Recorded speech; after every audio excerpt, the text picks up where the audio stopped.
Hello, everyone. I'm Shannon Shy. Welcome to another installment of my interview series with the icons of the recovery community. It's called Rise Beyond OCD: Answers, Insight, and Inspiration to Move Forward. Today, they're all special guests to me because this is my dream team of all the relationships that I've built in the OCD recovery community. But this is special for me, and I'll explain why in a minute. First, a few admin remarks for you. Whether you're living with OCD, supporting someone you love, or working in the mental health field, this is a caring space where we can learn, connect, and find hope together. And just a quick reminder, what we share today is meant for education and support. It is not a substitute for professional care. And if you ever find yourself in crisis, please reach out. You can call or text 988 for the Suicide and Crisis Lifeline, or 911 if there is immediate danger. For international support, because we have a pretty large international audience, you can visit findahelpline.com. You are not alone. Healing and recovery are achievable, and we are here to move forward together. Before I introduce our special guest today, a couple of other housekeeping items. Today's interview is being live streamed. Of course, you're here. The interview, like all of the other interviews in the Rise Beyond OCD series, is being recorded for later viewing on my YouTube channel and on my website, ocdrecoveryturningpoints.com. Everyone will be muted and your videos are turned off, except mine and our guest, of course. If you're not muted, just please act like you're muted. The chat room is open. I ask everyone to be respectful of others and maintain decorum. We've never had a problem with that in this space. We're going to have a Q&A with our guest at the end before my final question. And then if you have a question for our guest, Jeff, please put it in the chat or raise your hand. I will try to get to all of the questions in the order that they're there. If you're having trouble with the chat, just like wave your hand on the thing feverishly and I will call on you. Okay, to our guest today. It is my true honor to introduce a good friend of mine, Jeff Bell. Jeff is the co-founder and president of the nonprofit A2A Alliance, which aims to showcase and foster the power of turning adversity into advocacy. Jeff is a nationally recognized author, speaker, and award-winning journalist. His two books, Rewind, Replay, Repeat, and When in Doubt, Make Believe, have established him as a leading authority on adversity-driven advocacy and the concept of greater good motivation.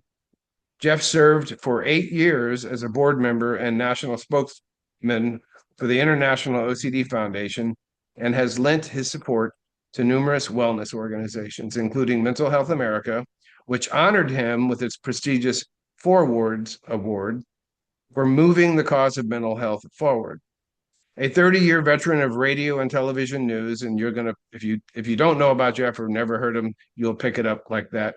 Um, Jeff retired in 2022 as co-anchor of the KCBS Afternoon News in San Francisco, which I actually heard you live when I was driving through San Francisco once, Jeff. It was pretty cool.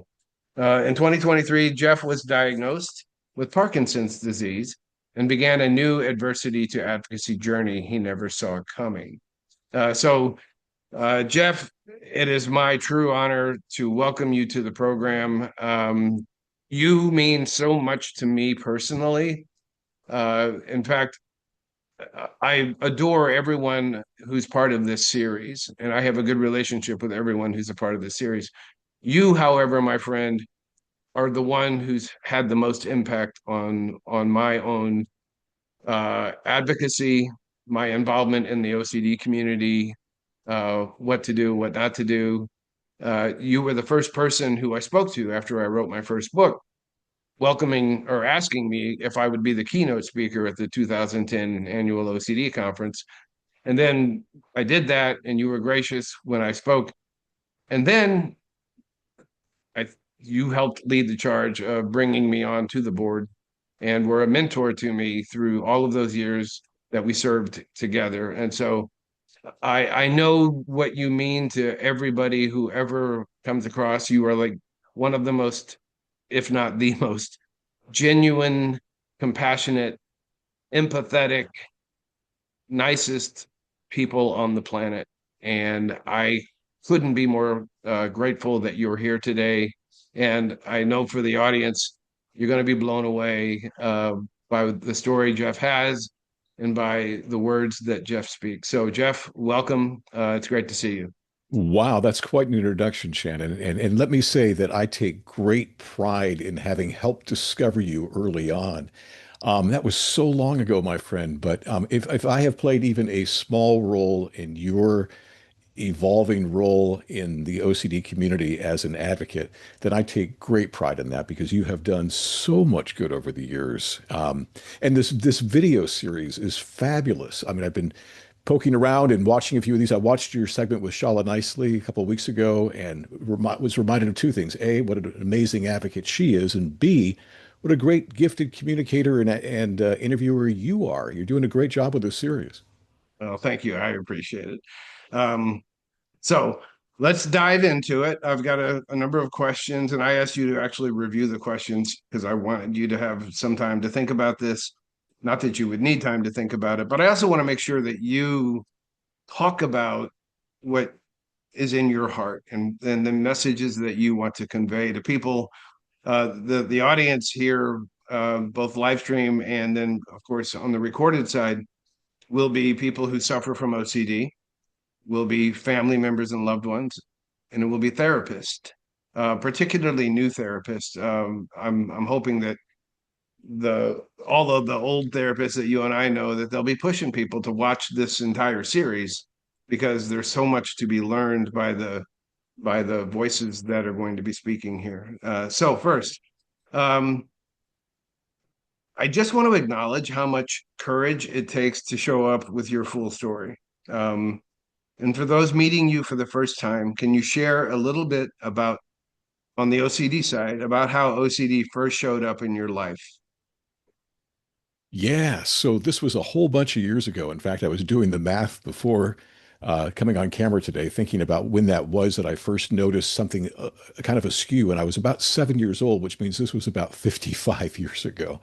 But I was walking down the street with my sister and mother in San Bruno, where I grew up. And a car drove by, and a kid leaned out the window and shouted my name, "Hey, Jeff." And the car kept going. I didn't know who that was. And I remember asking my mom and my sister if they knew who was saying hello to me, and neither one was paying attention at that moment, so they said no. Um, and the next day I went to school and I asked my friends, was that you, Greg? Was that you, Mike? Was that you, Steve, that said hello to me as we were walking down San Mateo Avenue? Nobody copped to it, at least. And I became very agitated that I didn't know who that was. And that second night, I started this practice in my head of reviewing the scene, if you will, of the car passing by. I could see the car, I could see the kid, but I couldn't make out his face, and I could hear his voice sort of trailing off like a train whistle as he went down the street, but I couldn't make out who it was. So I did this thing where I would squeeze my eyes shut and I would replay the segment in my head over and over and over again. And I did that second night, and I did it a night after that, and I did it the night after that, and this just kept going on and on. And then one night, my mother came down the hallway and saw that the light was still on in my room, and she peeked in and said, "Why are you still awake?" And I said, "I can't figure it out." And she said, "Can't figure out what?" I said, "I can't figure out who that kid was." It took my mom a minute to put the whole thing together. And then she said, "Oh, the kid on San Mateo Avenue?" And I said, "Yeah." And she said, "Are you afraid that he was trying to scare you or do something to bother you in some way?" And I said, "No." And she asked me a question I couldn't answer that in retrospect proved to be a very powerful turning point for me, even as a 7-year old, because she said, "Why do you need to know?" And I remember thinking to myself, I don't know why I need to know, but it sure feels like I need to know. And I think that was my first OCD episode, if you will, way back when, again, 55 years ago. And that became sort of my mode. I would become a physical checker later, but I did a lot of mental checking as a kid over and over again. And my parents had no framework for any of this, Shannon. This is going back to the 70s. And, OCD was not really part of our wide vocabulary at that point. And I remember the running joke in our house was Jeff gets worried when he has nothing to worry about. It was just sort of an endearing thing about Jeff, right? Not so endearing for me getting through it all as a kid because it was scary. But I had no way of expressing that. I had no way of knowing what that was about. And interestingly, Shannon, and I think we've talked about this over the years, um, I had childhood OCD, to be sure, for a number of years growing up, but I had about 8 years of dormancy, my high school and my college years, where I was basically symptom free. I used to call those my normal years, but I've come to find that there's no such thing as normal years for anybody. Um, but those 8 years kind of gave me a taste of non-OCD life, and then it kicked in with a vengeance in my late 20s. So that's kind of how it all unfolded for me. OCD has a way of convincing people that you are your thoughts, right? Did you have a point where you started realizing that this isn't me, that this is OCD, this is this thing called OCD? And if so, how did you use that realization to help yourself? That's a great question because that really was a pivotal moment. I can't pinpoint for you exactly when that was, but I know it kind of grew out of some reading I had done about the whole concept of an impartial spectator. And let me back up one step here. As you will all know who are watching this, one of the sort of cruel twists with OCD is that those of us who battle the obsessions and compulsions are at some level acutely and painfully aware of just how nonsensical they are, right? I often say that intellect is the bullied little brother of emotion. And so the emotional side of us tells us we must do these compulsions or what if dot, dot, dot, even the most nonsensical question you could ask oneself. But the intellect is drowned out by that emotional question. And therefore, it's only when we can sort of look at our distorted thinking that we're able to put some separation in there. So that's what I call the impartial spectator concept. And I learned to externalize my bully, my OCD, as an external bully.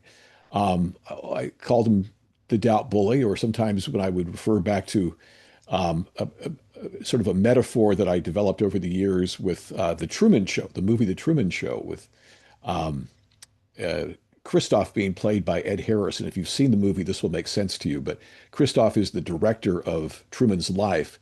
And that Ed Harris character became sort of the personification of my doubt bully. I came to call Director Doubt. But by externalizing the OCD, that helped me put additional space between my intellect and what the emotional bully was trying to make me do. This is a question that I didn't specifically write. I know the answer to it, so I know that it'll come right off. But it really is a compelling story about the moment, like the time and when you were on the boat and you made this, you were talking with God and said, "Hey, you know what? Um, I'll mess up the quote, but basically you were like, I'll do what I have to do, right? If just show me the way, right? Can you tell us that story? Yeah, so I was actually in my backyard. The boat plays a key role in my story as well, my father's sailboat. But this actually happened in my backyard in Sacramento in the summer of 1997. And at that juncture, Shannon, I had been through 5 therapists. I'd been on and off various medications. I had read every book there was to read about OCD. I had been misdiagnosed a couple of times, so I had finally stumbled across the right diagnosis. But I wasn't bringing to my treatment what I needed to. And at that juncture in 1997, I was at my wit's end. And I was sort of in my pity party phase where I was very bitter about the fact that no one or nothing could fix me. That was my mindset. It wasn't about what I wasn't doing, it was about what the universe around me wasn't doing. And I remember being in my backyard a hot, sticky August night in Sacramento, California, and I'm staring up at the mighty heavens overhead, and I hear myself blurting out, "Show me how to turn around this crazy life, and I'll share my story with anyone who will listen." And I remember thinking, where did that come from? And I waited a day or two to see if the instruction book came drifting down from the mighty heavens. It did not. But what happened was something even more profound. I somehow turned that bargain with the stars, as I've come to call it, around. And I said to myself, you know what? I'm a guy that's comfortable talking to people. I was working in radio. In the publishing world, they call that a platform. I had a built-in audience that I could speak to. And I was in a really good position to share a story about getting better from OCD. Only one small problem. I had no success story to share, and I'm very grateful that I didn't go public at that particular juncture. It would have been a very depressing story. Um, but I put the proverbial cart before the horse at that juncture and said to myself, you know what? I am going to share a story of getting better from OCD. And to do that, I need to get better from OCD. And without calling it out as such, I had identified what I now come to call a greater good goal. And we can talk about that later. But that motivated me to do the hard work. And that was the turning point. I love using that term with you, Shannon, because turning points is obviously such a key part of your journey. That was the turning point that really made the difference because at that juncture, I went back to the therapist I had been working with, this time with a motivation, a why I needed to get better from OCD. And I did the hard work. Nothing magical happened, but I journaled for a full year about every obsession, every compulsion, every triumph, every setback. And lo and behold, by the end of that 1 year journey, I had not cured myself of OCD, but I had certainly learned to live with OCD and navigate a life with OCD in a way that was significantly more effective than before I had started this journey. And the difference for me was the why, that greater good goal. It is so important. I mean, if I do anything in this space, it is to try to remind people that you do have reasons why doing this difficult work is worth it, right? And so, and it really is who's important to you, what's important to you. And if you can capture that motivation, it's inside all of us. If you can capture it, it is like an infinite source of power over the disorder. Okay, so you and I are both well familiar with the experience of having OCD, and so many people with OCD and their families carry shame because of this disorder quietly. What helped you move from hiding to speaking, even when it felt risky? So, Shannon, for me, the hiding was more about fear, quite honestly, than it was about shame. The shame came later. I mean, there are things that I look back on and feel great shame in terms of how I compromised my fathering to in service, if you will, of my OCD. I mean, Right. I allowed myself to be absent from their birthday parties because I was afraid of what kind of OCD harm I could cause by being around small children and vulnerable people and so forth. So that part was the shame. But during the recovery, the worst years, to be sure, it was about fear. It was about fear of being discovered and what would happen if people found out that I had a mental health challenge or that I was seeing a psychologist. I would have never imagined the day, Shannon, that you and I would be talking openly about a journey through OCD. All I cared about at that point was protecting my secret. And that really drove me to stay incredibly silent about what was going on in my life. In fact, prior to publishing my book, there were probably less than 10 people in my world, if that knew about my OCD. And then overnight, the book comes out, and anybody who was willing to spend $13.95 or whatever it was to hear my story could know what my deep, dark secret. And that was a big transition. But again, it grew out of that desire to do something constructive, to give some purpose to what I had been through.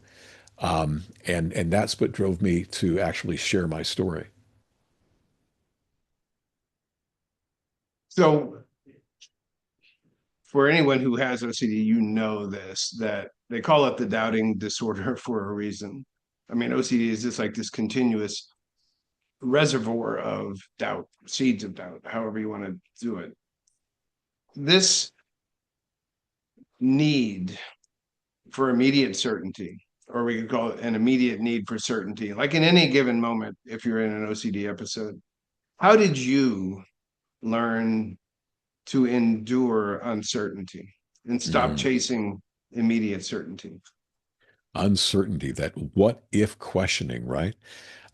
Shannon, somewhere along the way, I discovered a really powerful paradox, and I believe it came out of reading I was doing in the Buddhist tradition, because this is something kind of right in their wheelhouse.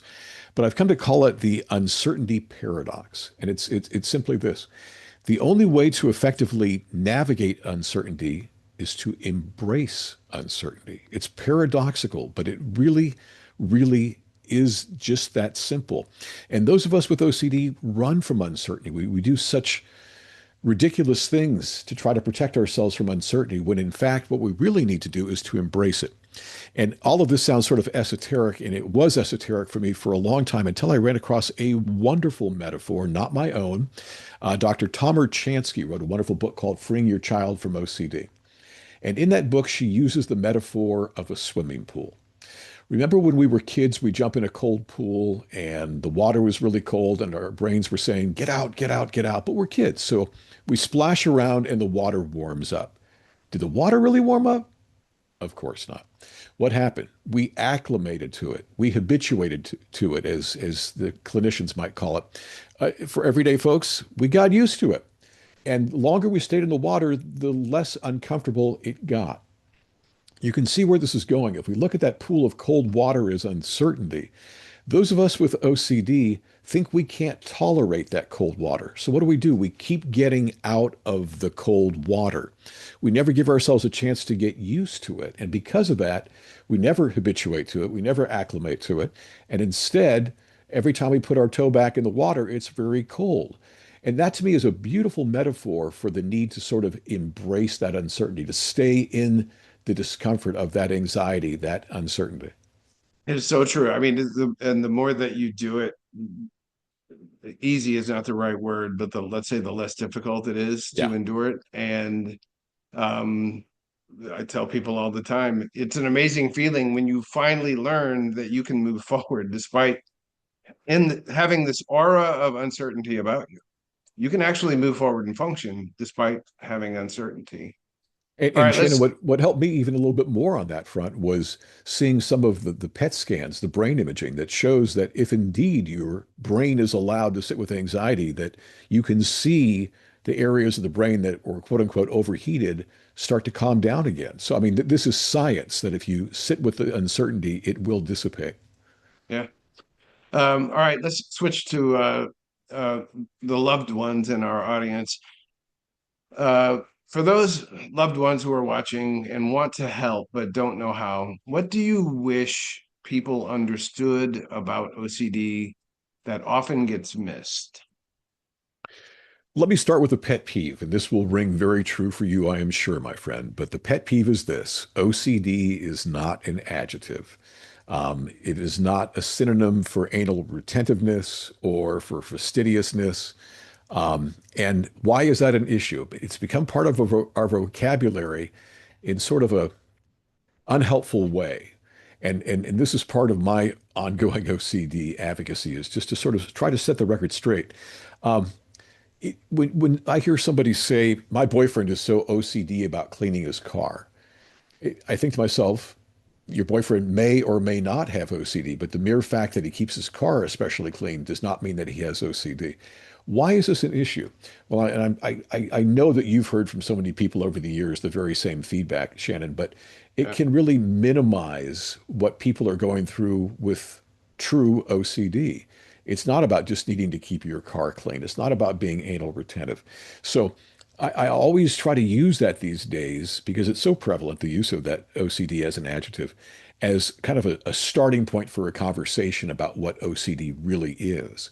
And not in a defensive kind of way, but, oh, that's interesting that you would bring that up, and go from there. And I wish the population at large would have a better understanding of what OCD is at its worst, something far greater than just being anal retentive. So that's the pet peeve one. The more important piece that I want people to know is that OCD is treatable, and there is always hope. People used to ask me, how did I feel about depictions of OCD in TV shows, for example.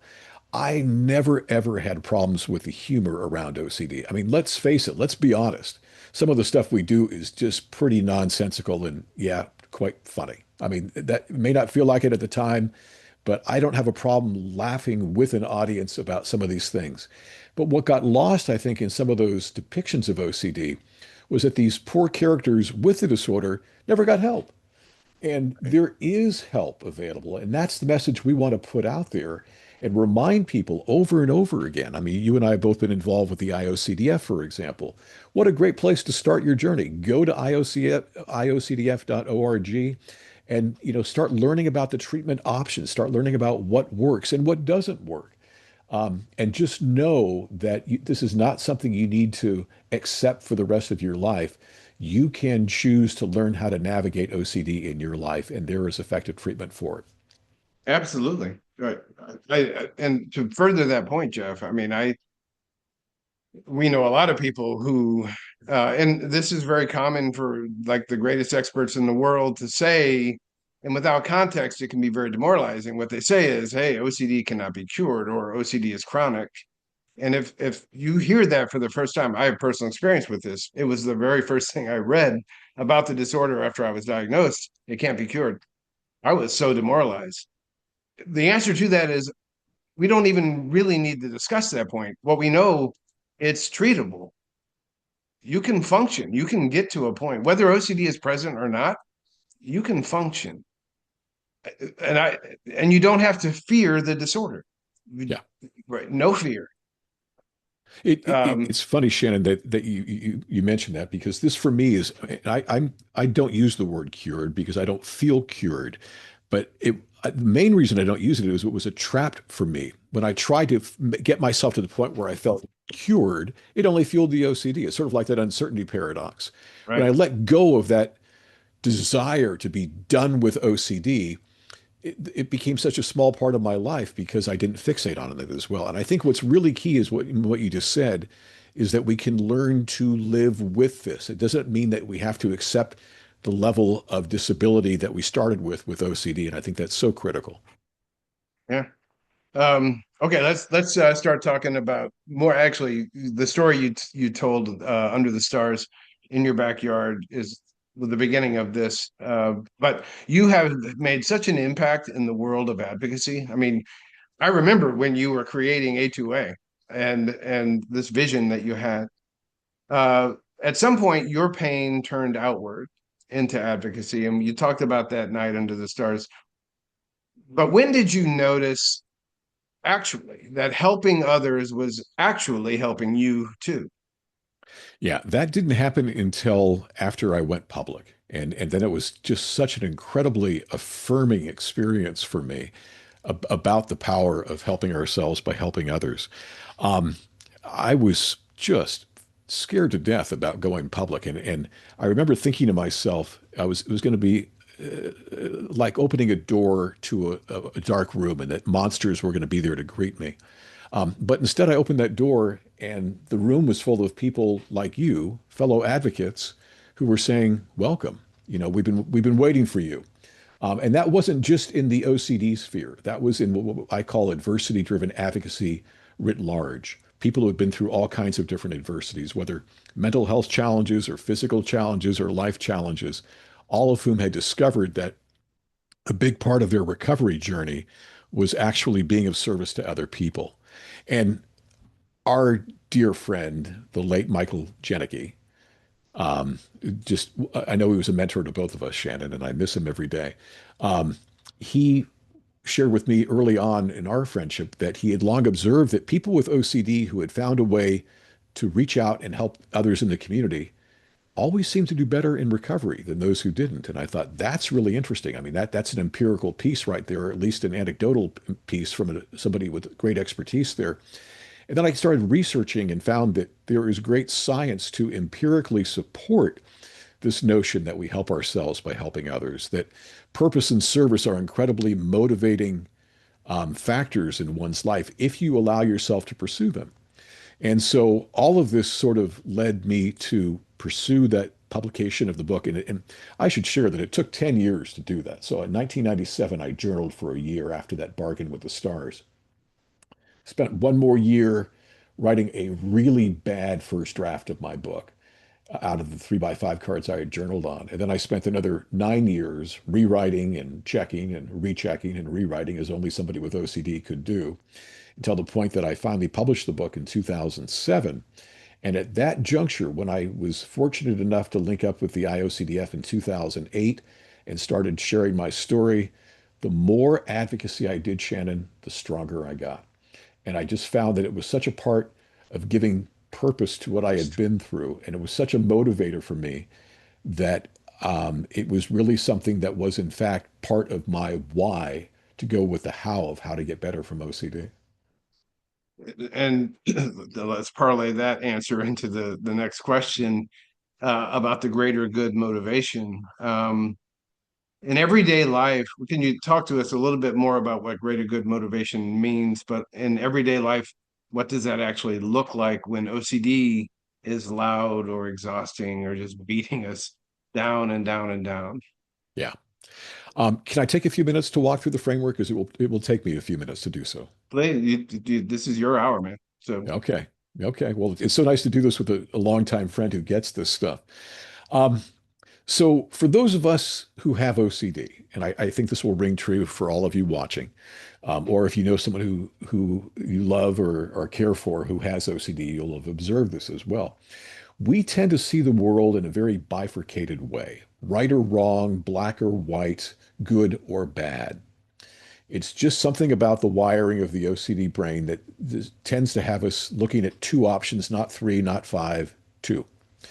And for those of us with OCD, we tend to define good versus bad not based on some kind of intellectual evaluation of those options, but rather based on the level to which they will reduce our anxiety.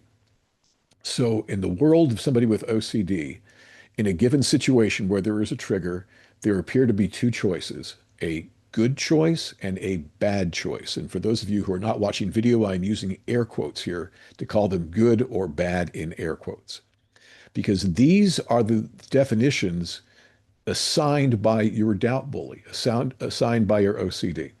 So if you are somebody with contamination fears and you are walking into a building and have to open a door, and you have a choice of whether or not you're going to put your bare hand on that doorknob or you're going to use your sleeve or something else to open it, your doubt bully tells you you've got two choices. Touch the doorknob and live with the uncertainty that maybe you got some germs on you, or take the safer route and put your hand on the doorknob with your sleeve or something else. Good versus bad choice. The doubt bully says your good choice is to do the compulsion and find a way to touch that doorknob without touching it directly. The bad choice would be to expose yourself to the trigger of the uncertainty of what if I got something horrible on my hands. Is this making sense so far? absolutely, I'm I want to tracking. make real clear that nobody leaves here thinking, did that guy just tell me that the good choice is to do the compulsion? No, your doubt bully will tell you that the good choice, in air quotes, is to do the compulsion. So that's what I call the default framework for decision making with OCD, good versus bad based on whether or not the choice leads to reduction of anxiety. But what if we could reframe that decision making scheme? What if we were able to accept that there is a quote unquote good choice, but trump the good choice with a greater good choice, which is simply going to be reframing the quote unquote bad choice? So let's start with the first part of that. One of the things that's always been really important to me, and I know it's important to you, Shannon, as well, is that anything that we put out there in the world for guidance on what's worked for us comes from truth, comes from reality. And the reality that I learned with OCD is that when I am in the throes of an OCD episode, nobody can convince me that doing a compulsion doesn't seem like the good thing to do. You've got that doubt bully saying, do the compulsion, do the compulsion. That's compelling. And so for me, it was really important to leave that on the table in this new framework where we're developing a greater good framework and say, okay, Mr. Doubt Bully, I recognize you. I accept that you are there trying to get me to do a compulsion and trying to make a case, and you're doing a pretty good job of making a case that that is a good thing to do. But now let's look at the other choice. We only have two choices here because that's the way our brains are wired. So now we're looking at the other choice, which is to not do the compulsion. But let's reframe that so it's not deemed to be a bad choice, but rather to be a greater good choice. So for me, greater good is about values. And at the heart of greater good is about two particular values: service to others and sense of purpose for self. And so, in what ways can I find purpose and be of service to others by not doing the compulsion? And if I can shift my thinking to good versus greater good will trump the good every time. So I'm going to bring all this kind of from the conceptual to the practical. When I first published my first book, I remember going to a book signing in Sacramento. It was at a Barnes and Noble or Borders store or something. And I walked in there, and without even thinking about it, I wound up in the men's room scrubbing my hands. Now, my OCD has always been about harm inadvertently to other people. What if I unknowingly, through my negligence, harmed or might harm someone or something? And so washing became a compulsion for me, because I was not concerned about getting germs on me. I was concerned about unknowingly giving other people horrible diseases that I might be carrying. And this was long before COVID. um, this was just nonsensical things like, what if I was that one person who was carrying the Ebola virus or some ridiculous thing? It was OCD through and through. But because of that obsession, the what if I get somebody else sick, the compulsion for me was to scrub my hands, to make them as clean as possible, ostensibly so I would protect other people, but in reality, so that I would reduce my own anxiety about getting people sick. So there I am in the bathroom of this Barnes and Noble scrubbing my hands. And I've got here without even thinking about it. That's why I call it a default network, a default framework. This is just what I did as somebody with OCD. And I was well on my recovery at this point, but oftentimes if we let our guard down, we don't even stop and think about it. We just sort of do things by default. So there I was scrubbing my hands. And I'm thinking to myself, okay, let's break out of this. Let's use the greater good framework to figure out how to get out of this bathroom. So my doubt bully is telling me I've got two choices: stay in the bathroom and scrub my hands until I can convince myself that they're perfectly clean. Can I ever do that with OCD? No, of course not. You're not going to be able to use logic to get out of an OCD trigger like that. Um, but the bully says keep scrubbing your hands so you will have less anxiety about whether you're going to get other people sick. What is the other choice? Well, the other choice the doubt bully tells me is a bad choice, which is to leave the bathroom, go out and give your talk, and potentially expose people to all kinds of horrible things you might be carrying that you yourself don't even know about.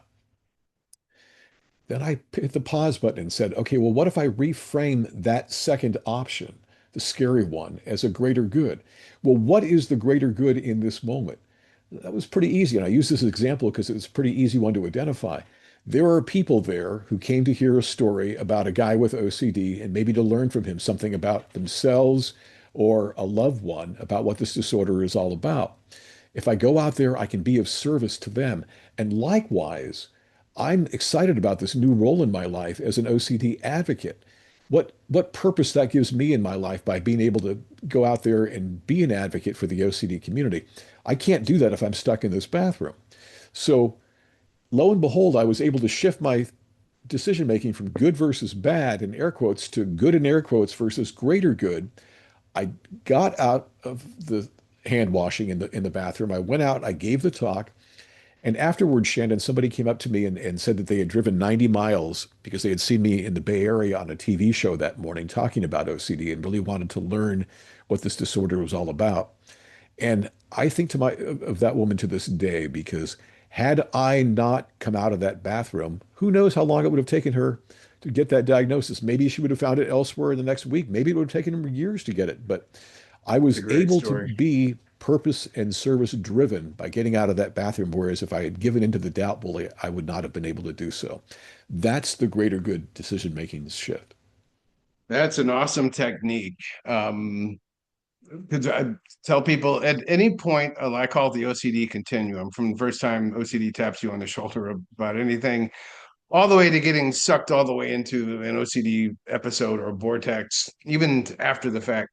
At any point when you become aware, once you start learning how to do this, that OCD is present or active, you can extract yourself out of this, right? And there are so many wonderful techniques out there to help do that. This is like at the top of those, all right? It's something very tangible that you can use in that moment. So if you're watching, go back and listen again to what Jeff just said, right? This is a really good technique. So thank you for sharing that, Jeff. I Thank you. I love that. appreciate that. And one of the things that's been really interesting for me too is that when I first started talking about this before I published my second book, people said, "Oh, you must be learning about ACT, acceptance and commitment therapy." I had no idea what that was, but it is so perfectly consistent with, well, I can't say perfectly, but it aligns so well with what my own framework is that develop out of the School of Hard Knocks. It's been wonderful to see the parallels over the years. In fact, Dr. Stephen Hayes, often seen as sort of the father of ACT, was kind enough to write a little Q&A section with me for my second book. And I love that there is overlap between ACT and this greater good framework. Mm. Okay. I appreciate it. I want to transition now to talk a little bit about Parkinson's. I remember how I felt when I learned this about you. And I'm thinking, man, this guy, he just keeps, at every turn, it's something different. But I also had this idea, this isn't going to slow Jeff down. It won't. I mean, I know you, and I had this thought when I learned of it. They hadn't even talked to you. I said, this isn't going to slow him down. So fast forward to 2023. Um, Parkinson's enters the picture. Can you take us into that moment of diagnosis? Not medically, but emotionally. What happened? Yeah. So I didn't see this coming, and probably just as well. Sometimes I think that's the case in life. But by the time I was officially diagnosed in the fall of 2023, I had spent a full year going through tests and meeting with specialists, trying to figure out what was going on. My body was shutting down largely, and by that I mean it was just becoming more and more stiff. I thought I had, well, the doctors thought I had a frozen shoulder at one point because it was so stiff I could barely move it. I've come to find that that's a very common early symptom of Parkinson's disease, but I didn't know that. I was actually being good from an OCD standpoint and not going on the internet and asking, Dr. Google, so to speak, what was going on with my symptoms. I never did that. Parkinson's was never on my horizon. But I started doing this, well, a number of things started developing, but the body was incredibly stiff. My left foot developed a tremor. My face lost all expression. I felt like I caught myself searching for words more and more, which was very difficult for a guy making his living as a radio news Yeah. anchor. And my doubt bully was having a field day with all this, just saying, you're imagining this on one hand. On the other hand, it was saying you've got some horribly, awful, fatal disease that, the doctors are never going to find. You talk about uncertainty. Um, but as I said, I was being pretty good about staying off the internet and trying not to self-diagnose myself. I did see a number of specialists, and a neurologist who I was seeing did put things together for the first two sessions, but by the third session, when I started showing different symptoms that kind of connected, I could see a light bulb going off for her. And she said, and she asked me a number of very specific questions, which lined up with a Parkinson's diagnosis. And she said, I think you have some form of Parkinsonism. And that was a two by four to the head. I mean, that was really tough to hear. But I went and saw a neurologist at UC San Francisco. I got the formal diagnosis. And honestly, at that point, it was sort of a relief to at least have a name for it, Shannon, to know what was going on. And much like the OCD journey, by the way, to have a name for it. I mean, there were so many parallels here.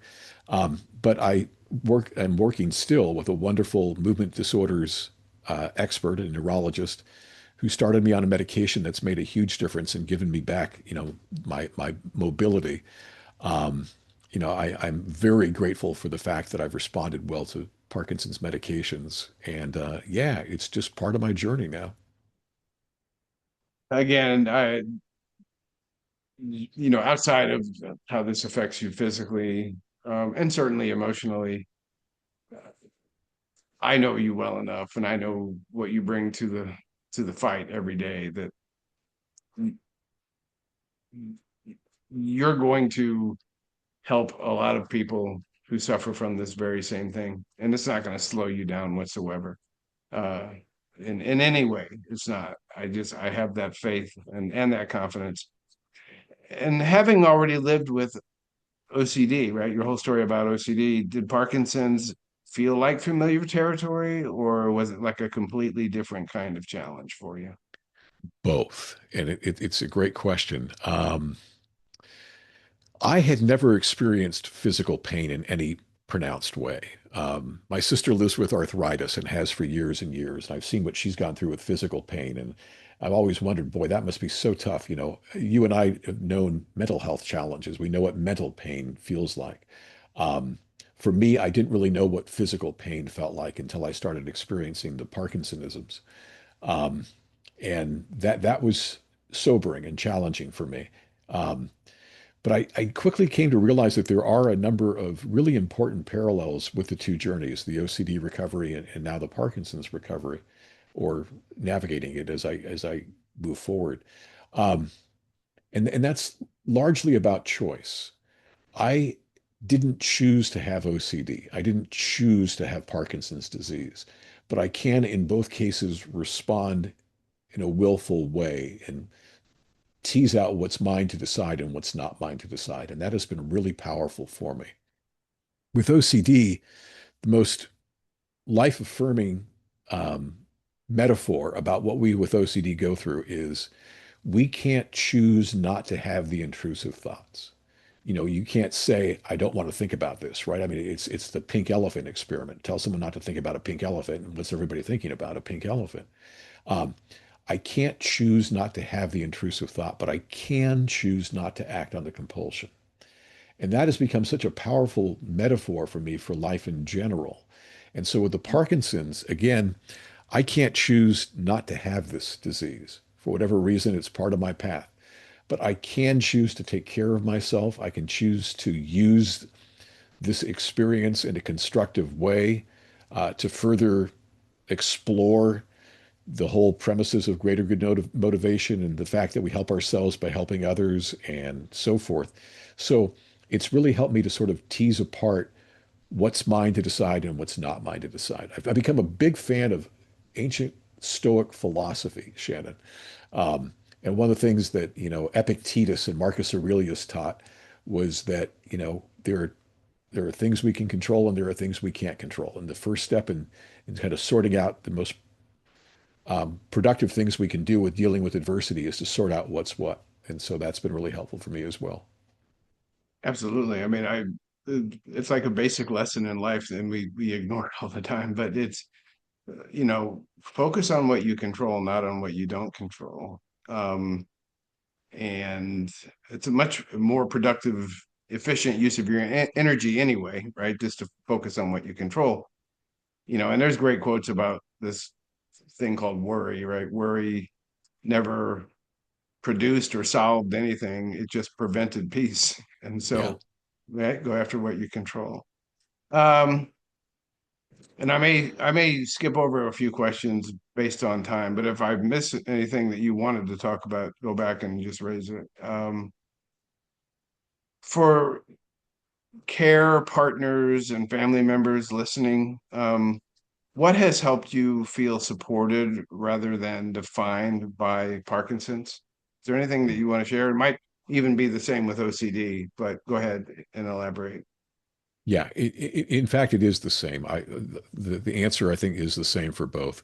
Um, Educating oneself.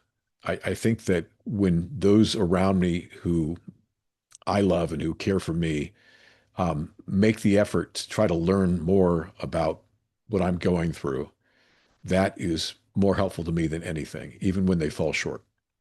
Um, I mean, when it comes to OCD, for example, um, it's really difficult for most people to wrap themselves around what we're going through. If you haven't experienced an OCD obsession or an OCD compulsion, it can be really difficult to understand what that's like. If you haven't lived with Parkinson's, you can struggle to understand how it can impact so many systems in your body. And so just to educate oneself, I think is the greatest gift we can give to those we're trying to support. That and being a part of community, which goes beyond just immediate loved ones. You and I were talking before the taping today about the IOCDF conferences, for example, and the sense of community that we draw from those conferences.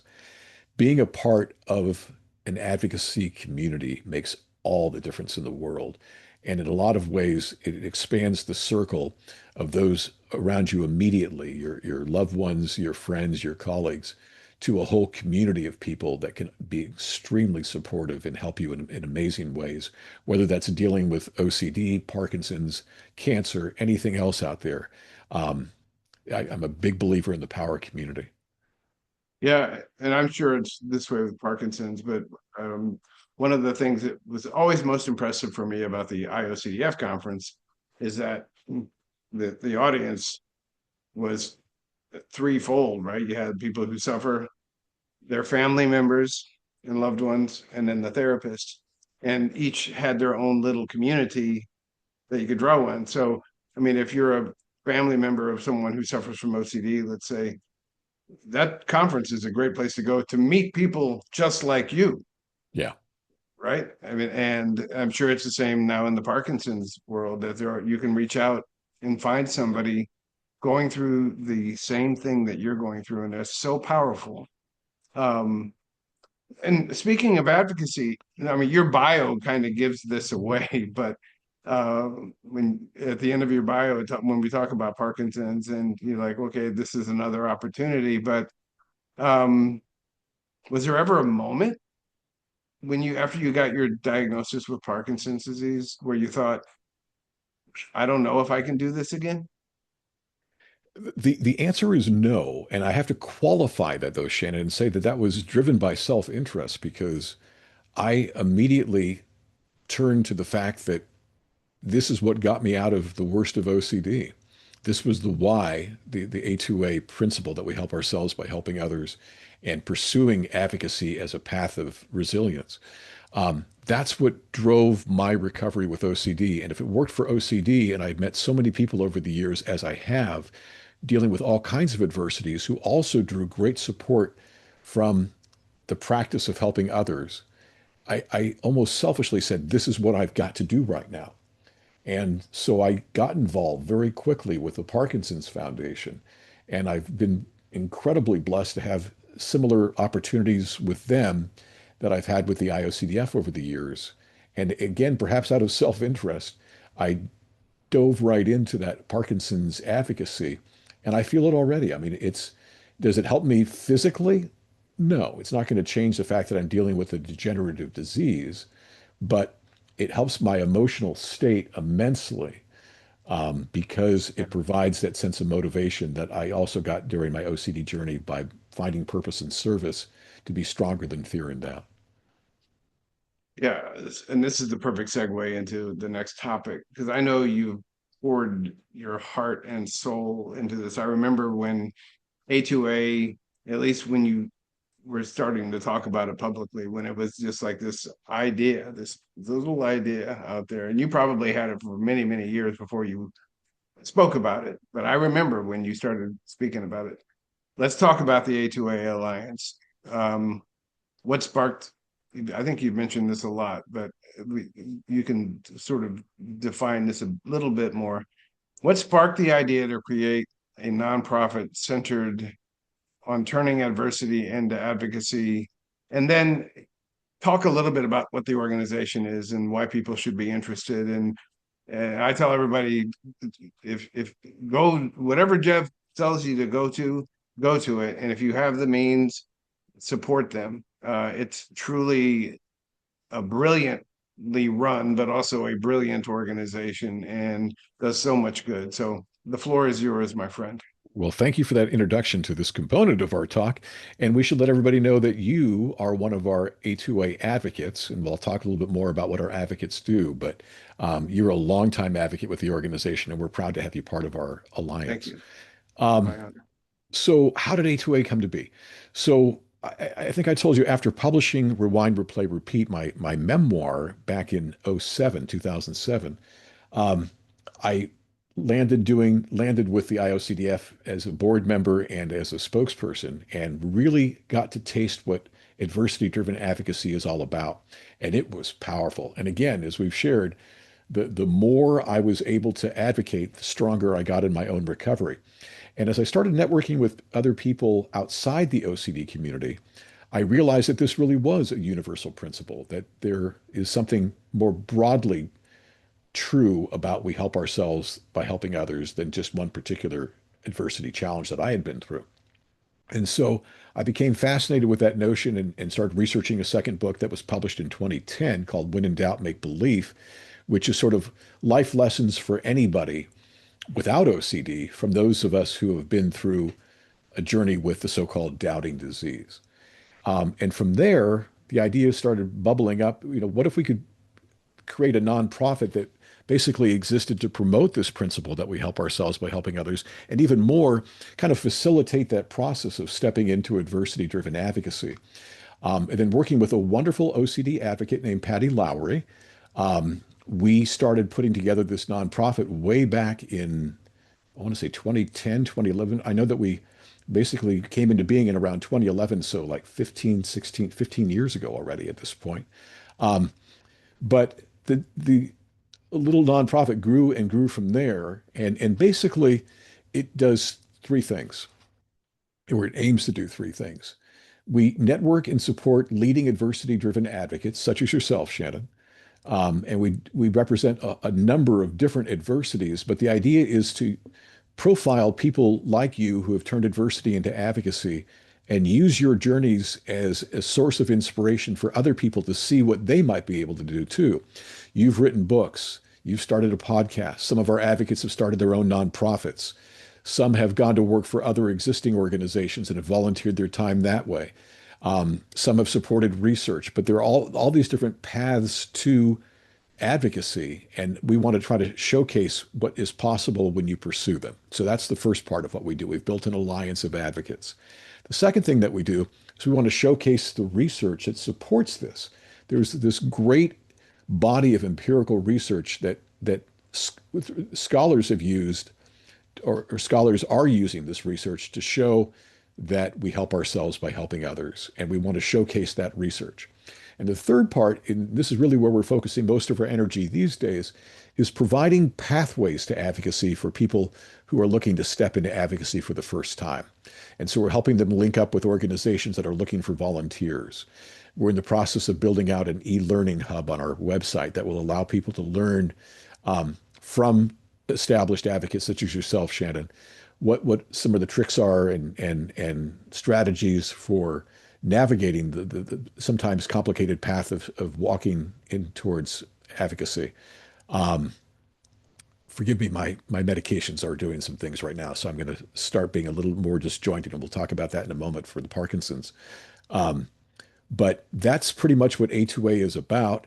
We are online at a2alliance.org, a2alliance.org, and we'd love you to come by and learn more about Shannon's story and so many other truly phenomenal stories of people turning adversity into advocacy. Well, it's a beautiful website too. It's well done, easy to Thank you. navigate. So I just tell everybody, if you have the means to support this organization, please do so. Okay, let's move along here. Chronic illness can cause us to feel like our personal sense of identity is shrinking. How do you stay connected to who you are beyond OCD and Parkinson's? Okay, so this is an example of why I think you're a great interviewer. That's a very insightful question. Um, and one that I really think I've given a lot of thought to over the past couple of years, because for the longest time, I spent 30 years as a radio broadcaster, radio news. And when I retired in 2022, it was in part because I was losing my ability to do my job well, and I didn't know why. I mean, in retrospect, it was Parkinson's disease, but I didn't know that then. But I went through, to be quite honest with you, an identity, not crisis, but an identity shift there in terms of, for so long, I was the guy on the radio. Now I'm not on the radio anymore. But I was also the OCD guy. But wait a minute, now I'm the PD guy. This gets confusing. Who am I and what am I trying to accomplish in life? And I know one of the questions that you had asked me to consider early was, what do I grieve? Is there anything I'm grieving? And I'm reminded of that in sort of almost a vain way at this moment right now, because what you're seeing is my medication is wearing off. And so I'm starting to shake more. And you see me holding my face because my head wants to move. Um, Mm. and from a very vain sort of framework, um, my greatest strength over the years has been to communicate. I mean, I was able to be a storyteller, both on the Yeah. radio and in the advocacy world. And with the Parkinson's, I'm losing some of that, and that's something I've been grieving, but I'm also trying to use as an opportunity to be open and honest about how this all works. So, forgive me as I shake a little bit here as we No, continue. hey, you're it's so courageous for you to even be here, and I'm going to be respectful of this. Thank you for going back and grabbing the grieving question. So I knew that I would skip over one that you'd find. Well, it was a So, great question. It's one I've given some uh, thought to. Um, yeah, but to answer your question in terms of the identity, what I've come to accept for myself is that for whatever reason, this is my journey to talk about adversity in a broader sense than just OCD or Parkinson's disease. And because of that, I've got another opportunity to further expand my little laboratory of how all this works. You know, I often said that OCD was a great laboratory for, or has been a great laboratory for me because of its being the doubting disease, to learn how to believe beyond the false yeah. impressions that my brain can give me. Parkinson's or any other adversity is another opportunity just to learn what we're capable of overcoming. Um, I'm going to combine a couple of questions here because I think we can get to the point that I wanted to have you talk about, and it's for the audience. Um, if someone with OCD or Parkinson's, either one or both, they're watching right now and they feel broken or like this is such an unfair burden on them. What would you want to say directly to them? This is going to sound very paradoxical as well, and that's been sort of a theme of our conversation today, Shannon. Yeah. Um, the short answer is find someone who's hurting more than you are right now and reach out and try to help. You will not be disappointed. And I think all of us know wherever we are in our path with OCD or with any adversity, there are other people who are hurting, and we know people who are probably hurting worse than we are. And if you don't know those people, maybe get yourself involved in an advocacy organization that can help you identify those people. Find a way to be of help to somebody else. Get out of your own box. And that's not to take anything away from what we're going through ourselves. But it's just a, a living, meaningful way to give purpose to pain, to put things in a greater good perspective, and it really works. That's a beautiful answer. And you threw me a curveball there, and it makes perfect sense. And I wasn't even thinking that way. So we learn every day. We learn every day. I don't see any questions in the chat. So what I'm going to do is I'm going to ask you one final question here.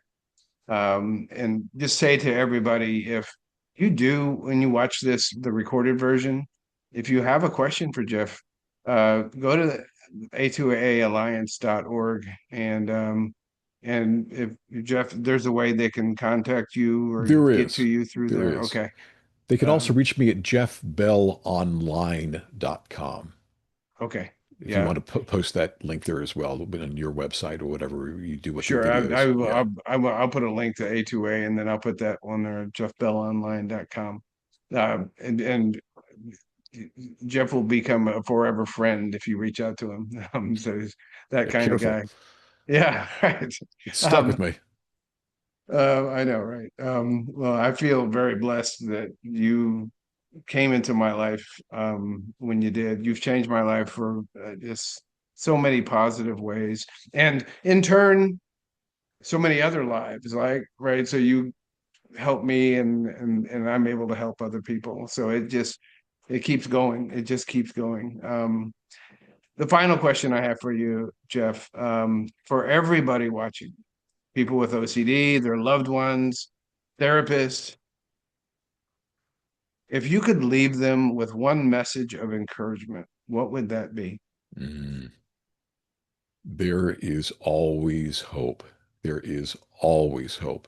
That is within your purview of what's up to you and what's not up to you. You can always choose the attitude of believing in yourself and believing in a bigger picture that is hopeful. That is yours to choose. Um, Ask for help and then pay that help forward. That process right there, that 1-2 process will get you through just about anything. And I think that's where I would leave it. All right.